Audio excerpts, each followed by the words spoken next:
పాట నా ప్రాణం ఉన్నంత వరకు ఉంటుంది, పాడతా వాళ్ళందరి కోసం, మహానుభావుల కోసం, నా జాతి కోసం పాడి వినిపిస్తా.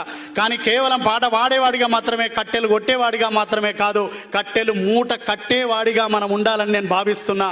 ఆ క్రమంలో అందరూ కూడా అందరూ సహకరించాలని కోరుతున్నా. ఎవ్వడు చెప్పిండురా మీరెక్కువ జాతోళ్ళని, మీకేడా రాసిండురా మేము తక్కువ జాతోళ్ళని.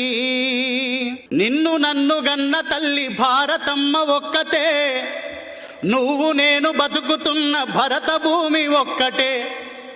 నీకు నాకు నడుమ కులం అడ్డు గోడ ఏందిరా, నీకు నాకు నడుమ కులం అడ్డు గోడ ఏందిరా. ఈ కులం అనే కుళ్ళును రాసిన గాడిది కొడుకు ఎవడురా, ఎవ్వడు చెప్పిండురా మీరెక్కువ జాతోళ్ళని, ఏడా రాసిండురా మేము తక్కువ జాతోళ్ళని.